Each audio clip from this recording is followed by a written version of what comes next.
Okay, this is the carving that Steve Irwin done a long time ago, and here it is. Finally, I get to see it in the flesh.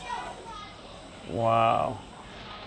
So this saltwater crocodile carving was done by Steve Irwin back in the day. And here it is on display. And seeing this on TV so many times, to finally actually be here at Australia Zoo to see it in real life, wow, it's amazing. So you'll find that in a nice little shed type setup, just where the koala nursery is, and behind there is the crocoseum. I'm telling you, mate, I'm having the time of my life, and I say that a lot, but I really mean it. To finally get here to Australia Zoo, wow, Steve Irwin was a massive inspiration to me and always will be, and I'm doing what I'm doing definitely because of him and you know, a few other people. So yeah, anyway, check this out. This is my granddaughter and son, and he's an awesome water dragon. Lots of eastern water dragons running around.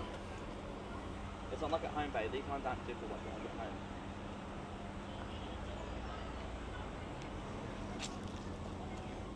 So that's my granddaughter, Mahina. Hello.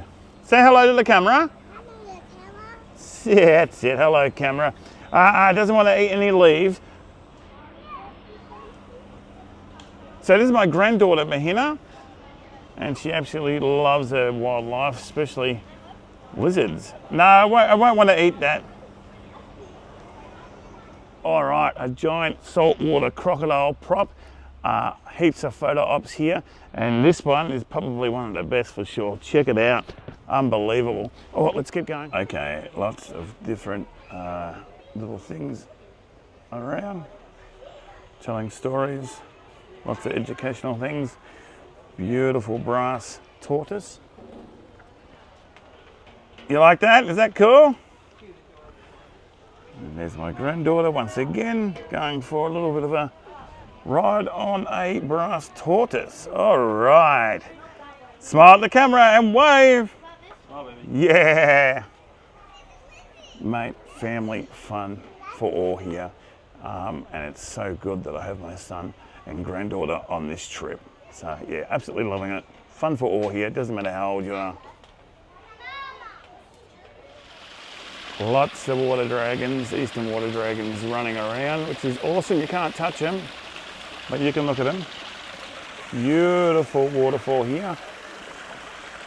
All fake, very realistic, but there we go. We've got a bird over here. I'm not exactly sure what's in here, but you know what? It's still drawing the people and it's still beautiful.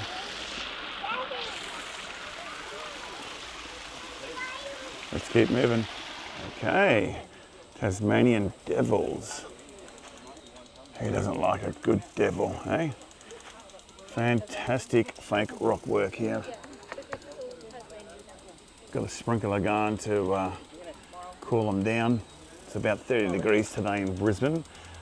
Sorry, Queensland. We're in Biwa, not far from Brisbane. And just over here, we have the devils. Yeah, so awesome setup. Nikki is awesome. Okay.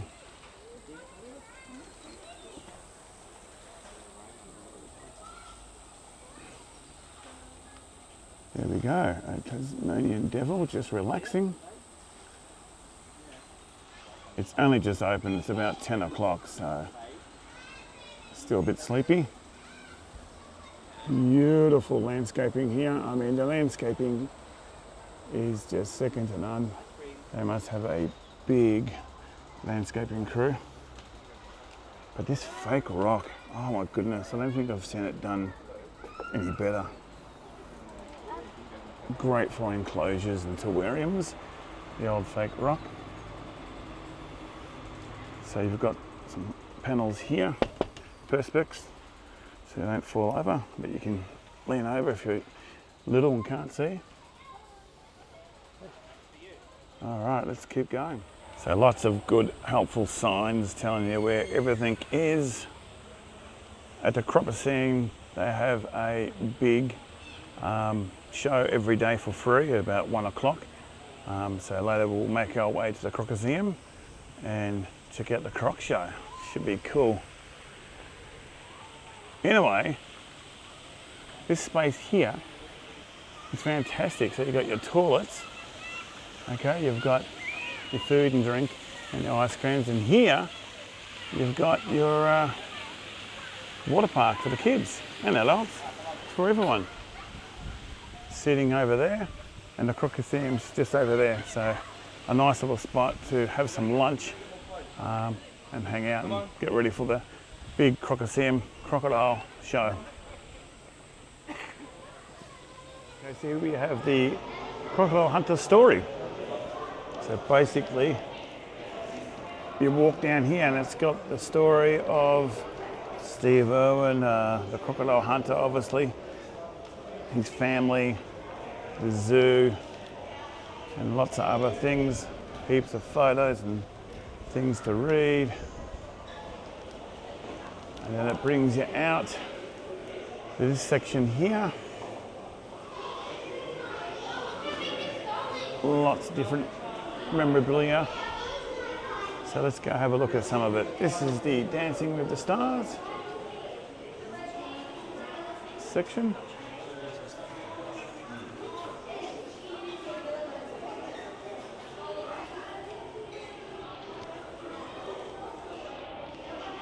And then it just goes on and on. Lots of cool stuff.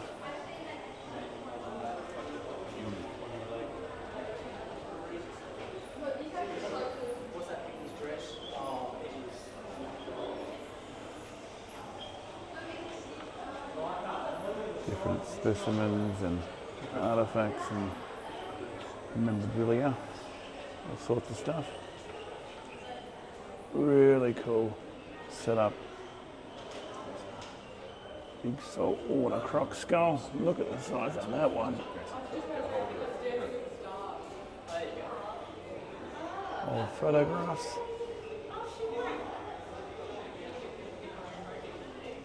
Cool knife.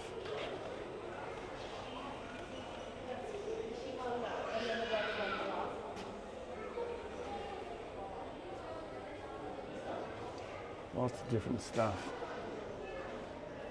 A nice Gerber knife, one of my favourite brands. And it just keeps going on and on. All the old toys and autographs and bits and pieces. I've got one of these. I've got a few of these items actually. And these older ones are highly collectible. And obviously Steve Irwin's autograph is very collectible. So I actually have those collector cards.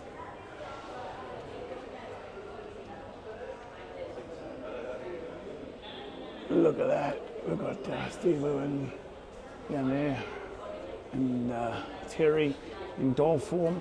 I've actually got this one here, this doll. It's an old one, it's highly collectible. I have a lot of DVDs, Bindi ones and Steve Irwin ones. I think that's an actual real autograph on that mitten, Steve Irwin one. And a Terry Irwin, maybe not. But that is definitely a real Steve Irwin autograph. I have that. So that's a little action figure. I have one of these, but just a Steve Irwin one. I've got the whole set of these old DVDs. Here's an awesome T-Rex skull. And check out this. Wow. Oh, that's cool. We've got some Robert Urban stuff. Lots of different awards and newspaper clippings. We've got a screen up there. More stuff here. Yeah, stuff everywhere. Fantastic. Something for everyone to look at. I've got the Crikey magazine. Not all of them, just one or two. So yeah, lots of autographs here by not just Steve Irwin, but other people as well. Big magnetron tooth, how cool is that? Some fossils. Wow, awesome. Absolutely awesome.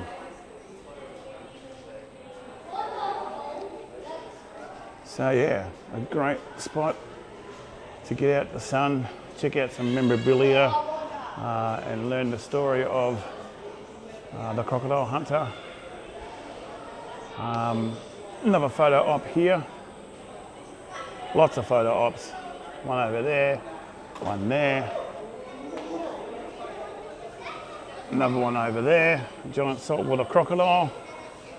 So yeah, no, look, it's just,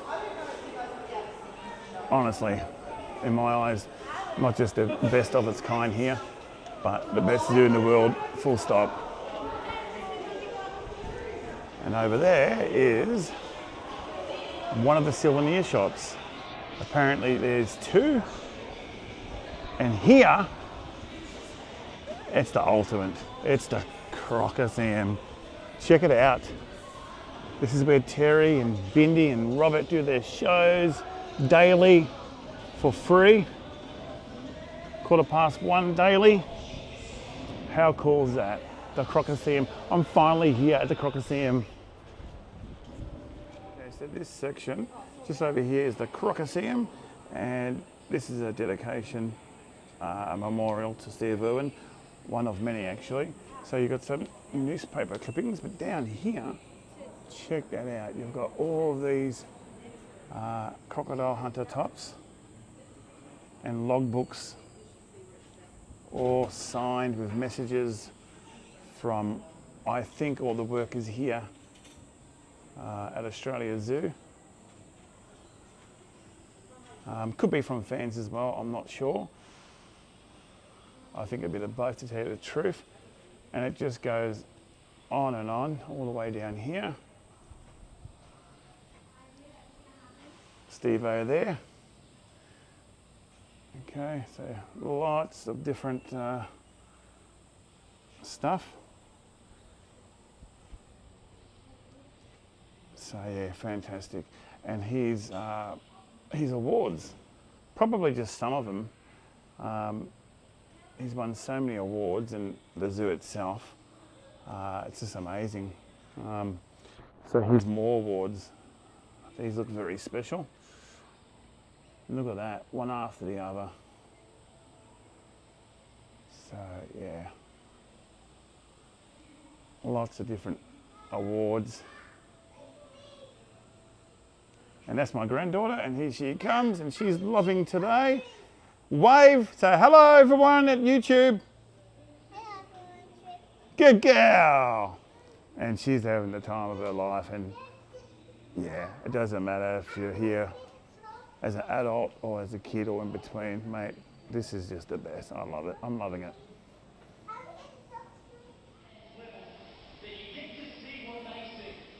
All right, another sneak peek at the Crocodile before it gets packed and the show starts.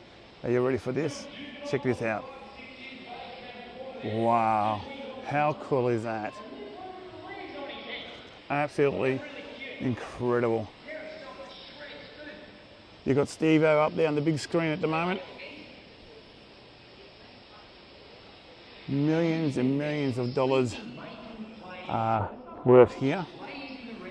There's your big croc pool. That's where the Irwins do their croc show and the staff members. Seriously, things on TV always, in most cases, look a lot bigger than what they are. So the thing that has surprised me about Australia Zoo in general, including the Crocodile, is that it's the opposite. On TV, it actually looks a lot smaller, even the property, than what it is. When you come here, it is so much bigger. Where usually things look bigger on TV, and they could be a lot smaller in most cases, but it's the opposite here, and that's what's blowing me away as well, is that It's the opposite. It's not, you know, it's huge. It's so much bigger than what's on TV.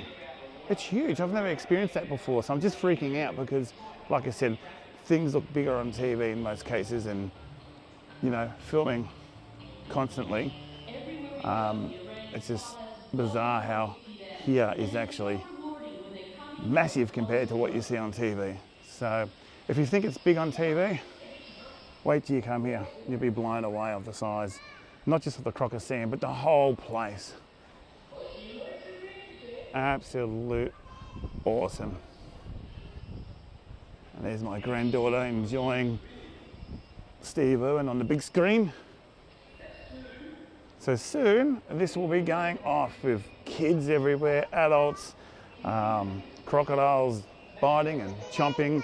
So yeah, not too long now.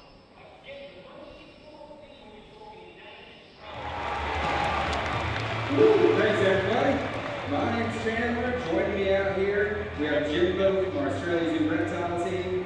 And we have the honor of feeding Casper for you guys today. Casper, he is one in a million. He is so special. He's leucistic, which means he can't produce that dark pigmentation that crocodiles naturally can.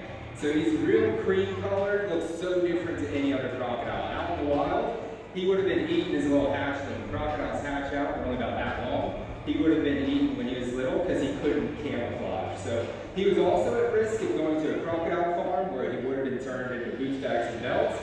Instead, Steve was able to rescue him, bring him here to Australia Zoo, and he gets to spend his days trying to eat us, which is awesome. We're going to use that to our advantage today and show you guys how to stay safe in crocodile territory. Here at Australia Zoo, crocodiles are our favorite animal, thanks to Steve being the Crocodile Hunter. And we want to show you guys, first and foremost, how amazing these modern-day dinosaurs are. But we also want to teach y'all how to stay safe in croc territory as well. So keep your eyes peeled right here on this canal. You can see Casper making his way out. Right now, you can see he's doing this behavior called pond walking. So he's down beneath the surface of the water, just plodding along the floor of the Crocodile here. This is completely natural, and this is how crocodiles will hunt in the wild as well. They're not on the surface of the water trying to chase things down. They're trying to remain completely undetected until the very last minute. Because Casper knows out in the wild that if he were to reveal himself for a prey item, that prey item wouldn't come anywhere near the water for a very long time because he wouldn't have seen the giant crocodile in there. So what he's moving through right now is about knee-deep water. Those bumps along his back, those scoops, those create currents and counter currents that cancel each other out. So this was deep, dark, murky water like you naturally find crocodiles in. I have no idea there's a 12, 13-foot crocodile honing in on my location. He's picking up on these vibrations, which basically signals to him that it's feeding time, just like the claw crocodiles. Now see, he wants to put on a strike for you guys today. Hey Casper. Come on buddy, what do you reckon? I'll probably put on a bit of speed here. Here we go, Casper. Woo! Nice job, Casper. Now he's just missed that food. Jimbo, could you give him a hand? No. It's right there, right next to him. No. If you just take a little flip. Like it's right. Alright, you can't get it up, right? This might be the volunteer part of the show. Do we have any volunteers? I'm gonna give Casper a hand. We'll see how he goes here. It's like eating with the world's largest pair of chopsticks. Sorry, Casper. But you can see right around the water's edge there, he's incredibly quick. That long, powerful tail that's half his body length can enable him to swim almost as fast as a dolphin. So he can strike out from the tip of his nose to the base of his tail in the blink of an eye. So when you're in crocodile territory, to avoid crocodiles, rule number one is don't go near the water's edge.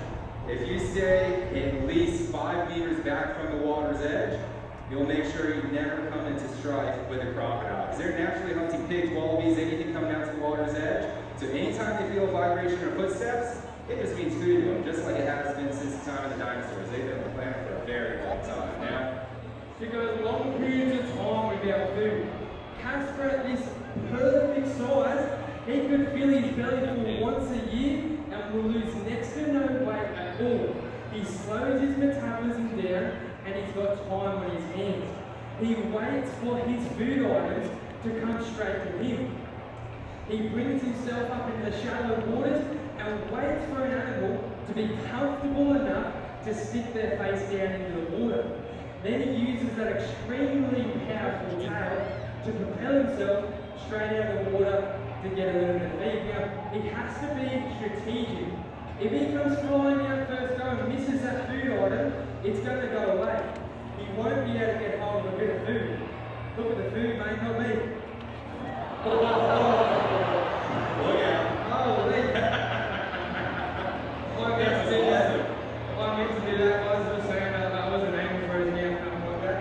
Holy. Nice little bit of a decorated hat there for Casper. Really hope he's not as fast as a horse now. Look up here, Casper. Look up here. Oh, nice job, Casper. There we go. Nice job, Casper. Give it up, bro.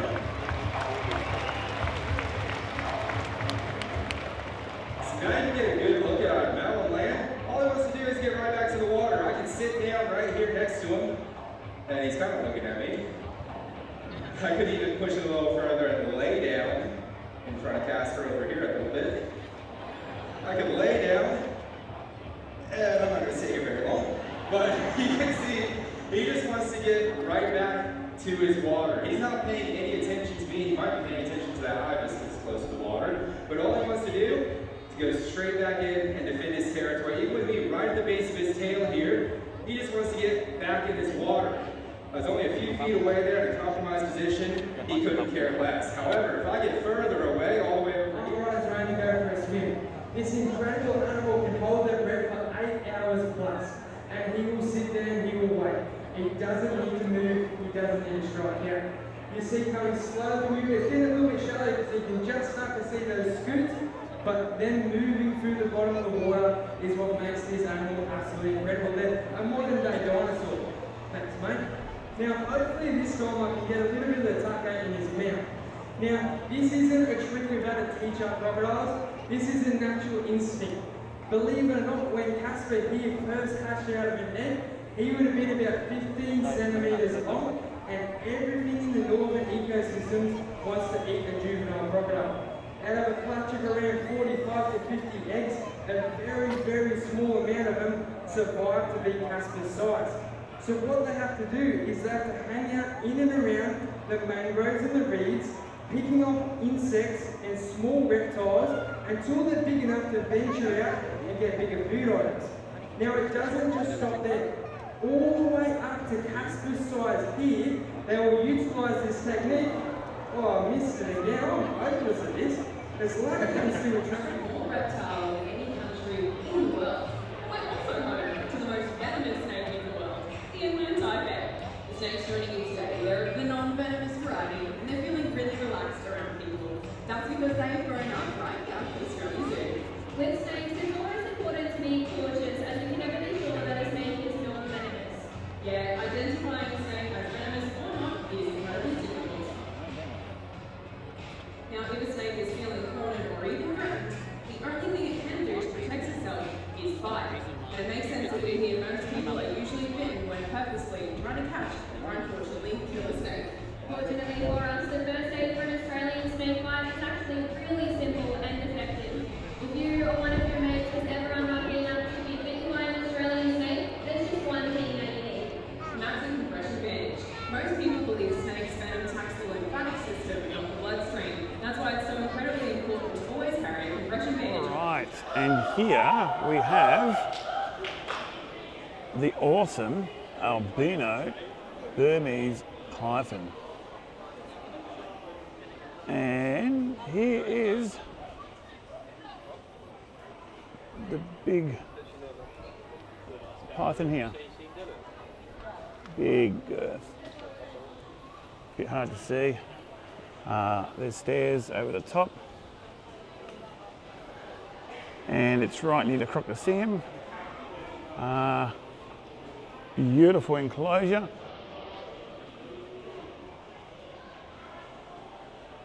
We might be able to get a better shot here. Not so much sun glare, there we go. Albino Burmese python from Burma. And basically this is what a normal one looks like, one that is not a albino. And I'd have to say, I love albino anything, and I'd always choose an albino out of a normal any day, except for Burmese python. I think the normal form looks a lot better. Okay, here we are, finally, the reptile house. So let's check it out. Gorgeous greenery. Don't know what's in here yet, but we'll find out. Look at the landscaping, fantastic. You've got a little creek. And here we go, after all these years, I'm here at the reptile house. All right.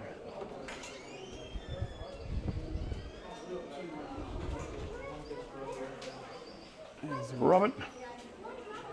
And here we go. After all these years seeing this in magazines and on TV, I'm finally here.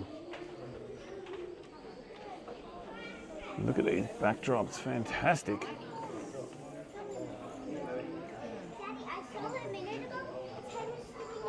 The fierce snake inland taipan, the most venomous snake in the world, right here. So the snake. What's it called? What's its actual name? The fierce snake. Oh, that's its scientific name. Couple of specimens, beautiful ones they are. Freshly shedded. Most venomous snake in the world.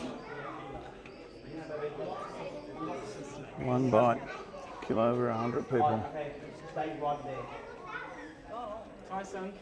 Some say over 100, say some 110, say some say 105, I say 120, why not? Got your information all lit up nicely. Look at that backdrop, fantastic. That red dirt.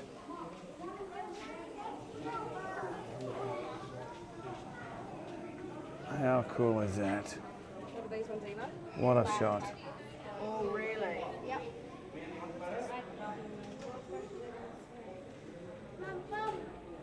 Anyway, let's keep going. Oh, this is a cool setup. How cool is this? Western brown snake, highly venomous.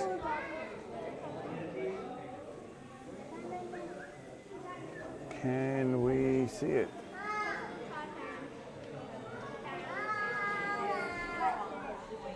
They like to burrow away and get underneath things and bury themselves.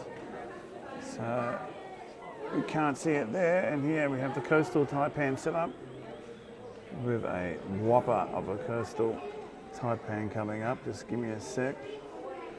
Wait till you see this.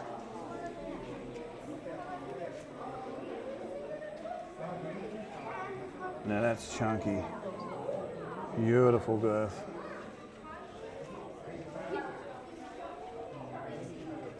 Beautiful. And look at that head. Freshly shed as well. Got that nice sheen after a shed. Beautiful. Pale face. The coastal carpet. Sorry.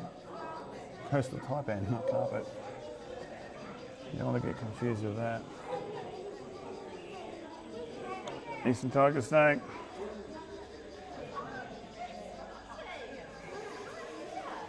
That's a cool fake tree. Look at them colours, gorgeous, popping.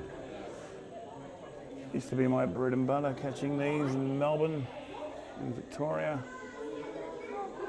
But now that we are in Townsville, you don't get tiger snakes there. I miss my tiger snakes. All right, there it is. Beautiful deaf adder right there. Sticking out. Ambush predator. Ready to go.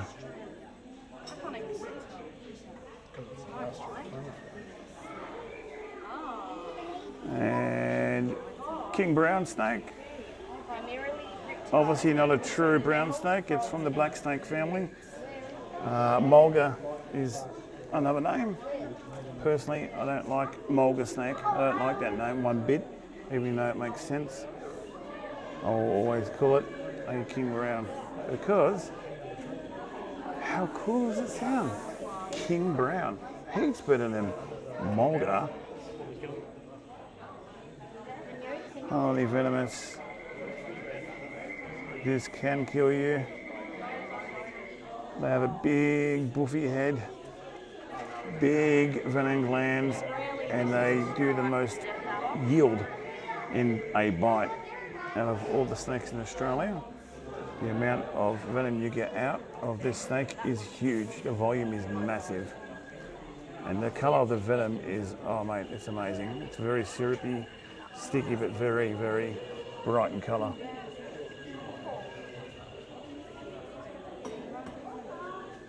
I'm going to skip a few for now and come back. Red belly black snake. My favourite Australian snake, as in venomous snake that is. My favourite snake is the king cobra. My favourite venomous Australian snake is the red belly black snake, and there it is there. Absolutely beautiful. And obviously that's our mascot.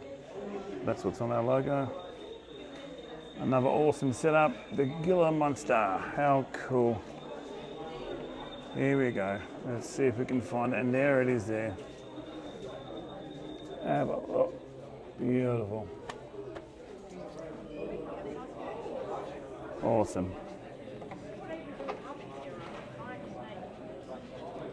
Beautiful backdrops. Nice red sand. Obviously not from Australia, but so cool. Would absolutely love to own one of these animals one day, but obviously it's probably not going to happen because it's from overseas.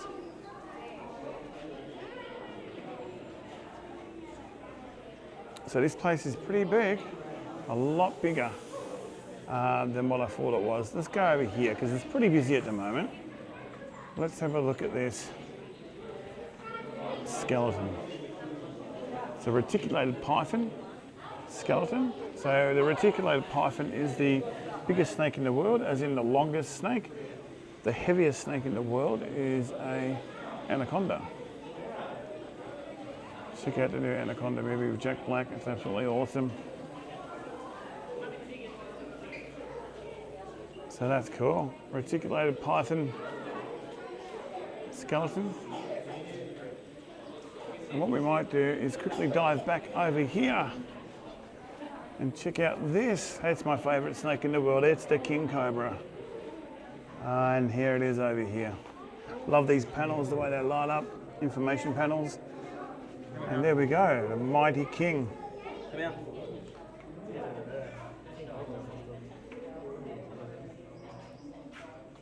Not a true cobra and a leopard. Like over 60% of our snakes here in Australia, the leopard family. Powerful neurotoxin. Big shout out to Bali Reptile Rescue. We'll be there soon, catching some. Beautiful king cobra. Okay, we've got a central bearded dragon here. Nice red plush. Back there we've got another skink, followed by the shingleback skink. How many they are still in here? So it's a bit of a mixture in here. A few different species. Nice solid mix. Look at that water. Fresh. No old water rings.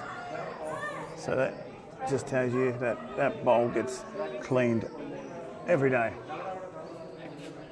And the only poo I see here is this one. It's a fresh poo. And a good poo at that. Nice and hydrated. No, they are on the risk to be. So that's what you call good maintenance. Nice fresh veggie mix, nice fresh water, clean water bowl. No dried up poo. That's it. That's how we do it. Well, that's how it should be done. Unfortunately, I find a lot of reptile keepers are the opposite. Don't know why, but we need to take better care of our reptiles in captivity. I see too many filthy water bowls, too many enclosures full of crap.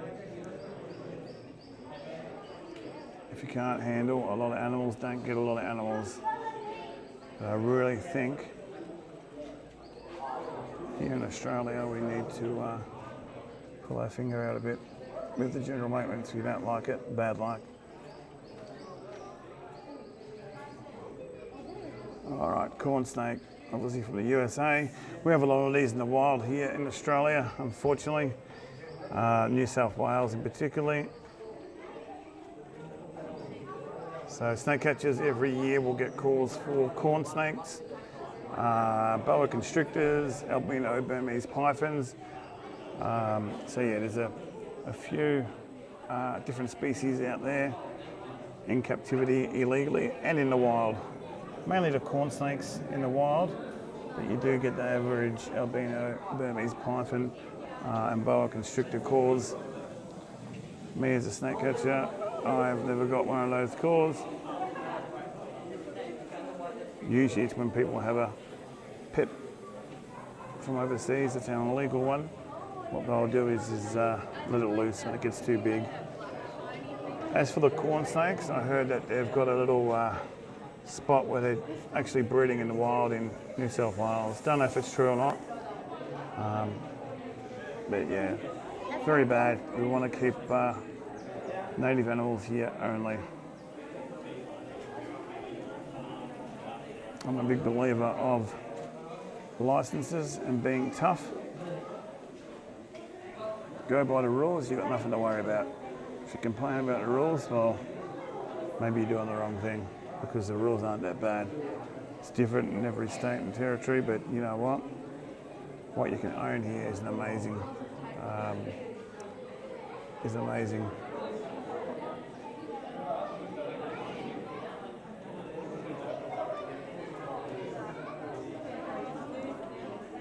Beautiful. Scrubby, the scrubby enclosure. Okay, so a big scrub python enclosure. Can we find it? We should be able to.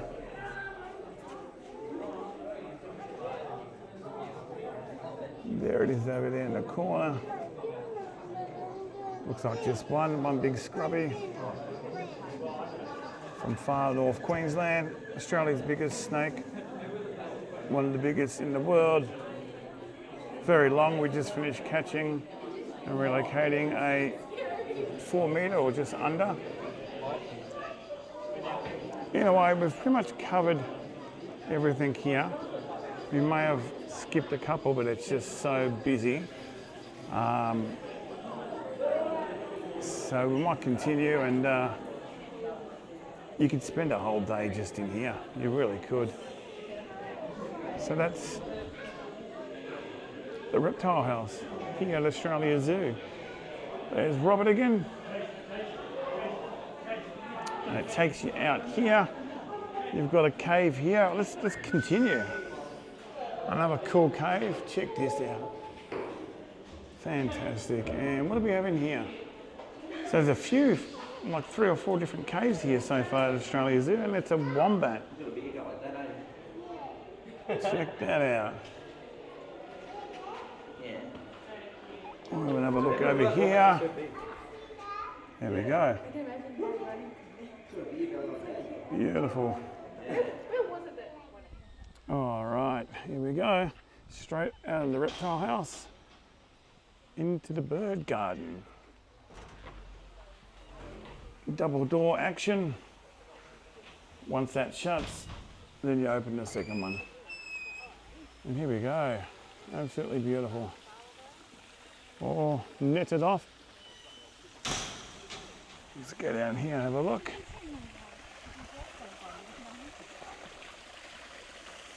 Beautiful waterfall.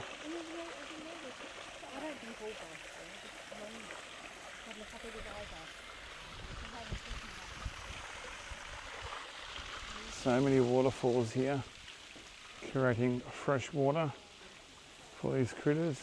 It's the way to go. I think I really need to hurry up and build a little waterfall and a little creek. This is fantastic.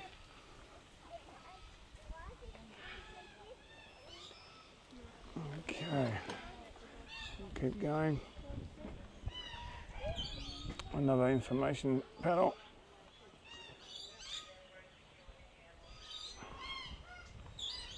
So lots of information all through the zoo.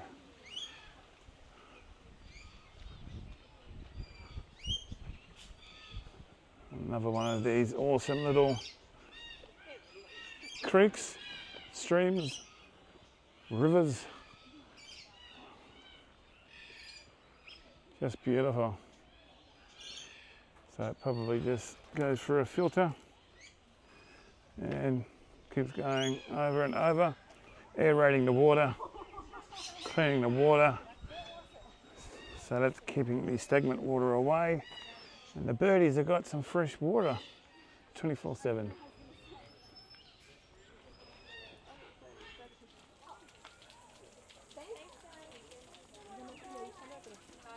So how cool.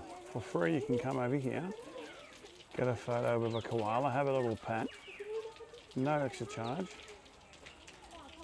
That's fantastic. Alright, so the first pen we come to are beautiful big birds, emus. Crazy emus, they're so cool. Awesome woodlands here. What a great pen. These animals are living in paradise, I tell you now. Finally, I've tried to get one for you all day and I've got one. A beautiful prehistoric bird, one of my favourite, the cassowary. This is an adult. Those beautiful colours are just gorgeous. Let's see if we can get a better picture for you. There we go. Check it out. I love that blue. Oh, it's gorgeous. That blue on that red with that jet shiny black. Absolutely fantastic. So we've got a pen over here. It's divided here, and this is another pen. And there's also another area that we went to as well. But at least we got one on camera. Not the best footage, but it's something. There we go, the Australian cassowary. Hello. So this is my granddaughter talking to this cool silver-crested cockatoo. Hello. It has been talking. Of course it's not gonna because we're filming. But anyway, it does say hello. All right, so, okay. So here's my granddaughter with some eggs, fake eggs down there. And they belong to this one here. How cool. And check this out. Isn't that just awesome? So when you come around this wetland bird area, as you walk around, you come across this, and that is just so cool. Anyway, let's keep going. One of the keepers, hosing down. Anyway, if you keep walking, you've got this. How cool is this? Seriously, that is just awesome. And then as you keep walking, you come to a little kids playground. That's basically where we started. And this is a Spinosaurus, one of my favorite dinosaurs. Yeah, so All right, this is the Spinosaurus. This just shows you how big it is. A big thank you to the lady for doing this for me. Thank you very much. What's that? That's a lizard. It's a water dragon, baby. It's a lizard. Good girl. So hello. Hello. Don't touch it. You're not allowed to touch him. Just look. Hello, sweetheart. All right, so now we're going in a awesome Asian section. There's my granddaughter having a ball of a day. Now here is where we're going to see tigers, which I absolutely love. My favourite animals are actually cats. Big cats, in particular, the cheetah. I've always loved the cheetah ever since I was a kid. Fastest land animal in the world. Anyway, I don't think there's any cheetahs, but there is tigers, so let's go. All right, here we go, the Asian section. So we've got a heap of elephants here, some information boards, and check that out. And elephants are just down there, but we're going to cut across here and have a look. Over here, can't really see anything out. It's late afternoon. It's been a big, hot, sunny 30-degree day here in Queensland, Biwa, Queensland, not far from Brisbane. So let's continue. And here we go, elephants.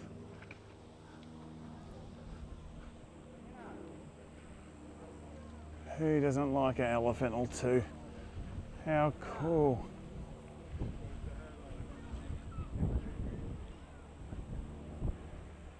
Wow, biggest land mammal in the world.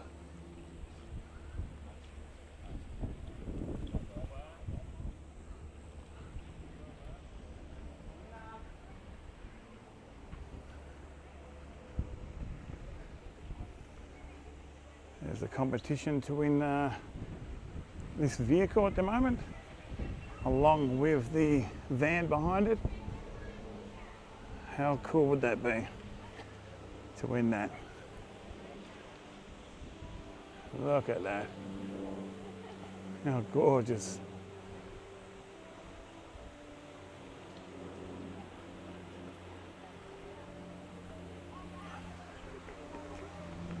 And if we come over here, check that out. There's two of them. This place is so big, I tell you now. Tiger Temple. How cool is that? Seriously. Check that out. Absolutely outstanding.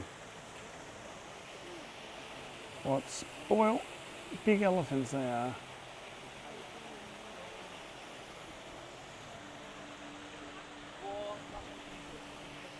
Absolutely beautiful.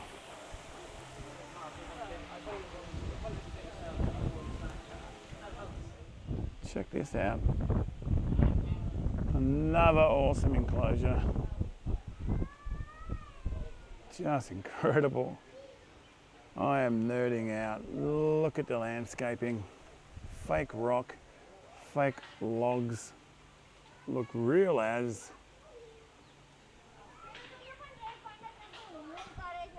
Just amazing.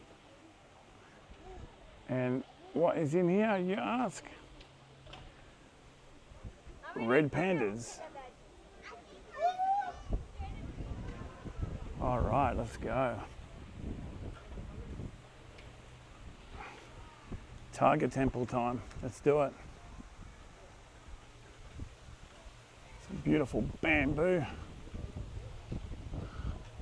Elephant food. Did you know bamboo is not a tree? It's a grass. Look at the detail. It's always the little things. The small things create big effect. Welcome to tiger country. They may not be out at the moment, but we can have a look at the setup in here and admire that. Oh, that's great. So that's like a drip wall. So really good idea to make drip walls for your critters in your enclosures. Just drips down, creating fresh moisture. Okay, you've got a screen here. Come check this out. Wow, that's cool as. Look at that. I mean, oh, wow. That is cool. Imagine that coming for you. That is so cool. A big saber-toothed cat.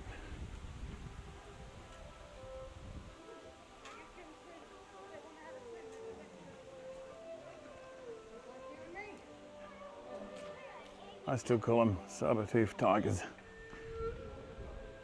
All right, now check this area out. So this is where they do their tiger shows. And this is where you sit up here. Would absolutely love to see a tiger show here. Look at that. We've got your audio up here. You can see underwater. Look at that. Beautiful. Fantastic.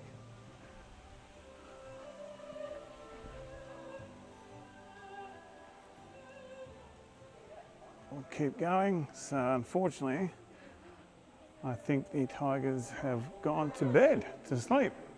They've been put away. But you know what? Just seeing this setup is enough for me at this point. All right. Here's one of the tigers. Nice, healthy tiger.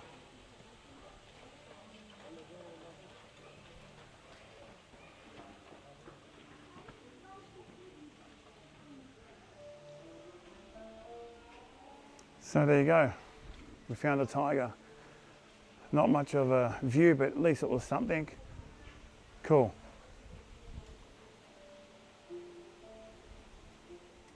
I mean, it's really big here.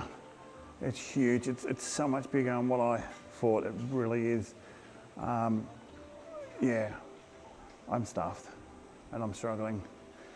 But I'll keep going until I run out of battery or until I drop. So yeah, let's continue. Beautiful, beautiful detail. Look, it just keeps going. This place is never ending. It's just outstanding.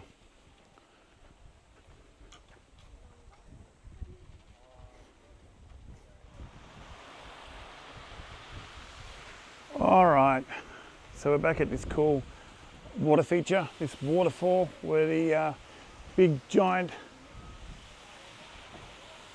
elephants are. This is it. This is the end. Thanks for watching. What can I say? I'll say it one more time. I'm not being biased. This is the best zoo of its kind in the world. To me, the best zoo in the world. The place is huge. Okay, on camera, things look a lot bigger than what they usually are. Most times, the opposite. On camera, this place looks a lot smaller. This place is huge. Now, if you're not into crocodiles and reptiles, it's all good.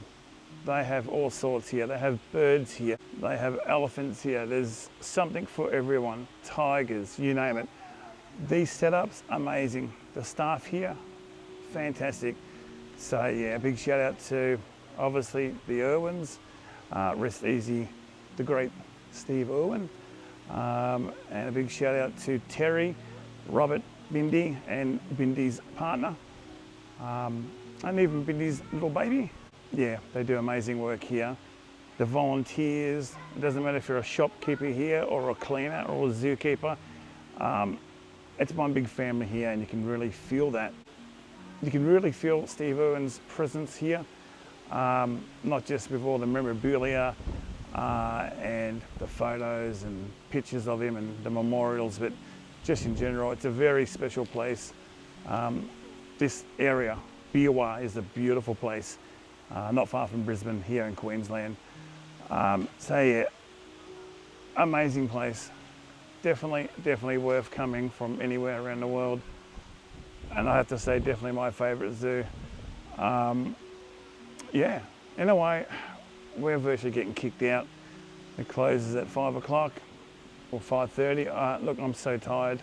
I don't even know what time it is, but I can see that we're getting kicked out.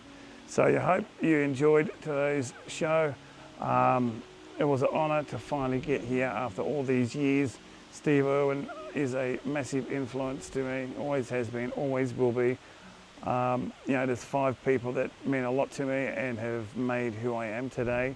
You know, I wouldn't be doing this education, conservation work if it wasn't for these 5 people, and Steve Irwin's definitely one of them. So yeah, it's just great to actually finally get here. I've never been here before. And to come here with my son and granddaughter was just a bonus. So yeah, highly recommend Australia Zoo. On the count of 3, crikey, 1, 2, 3, crikey.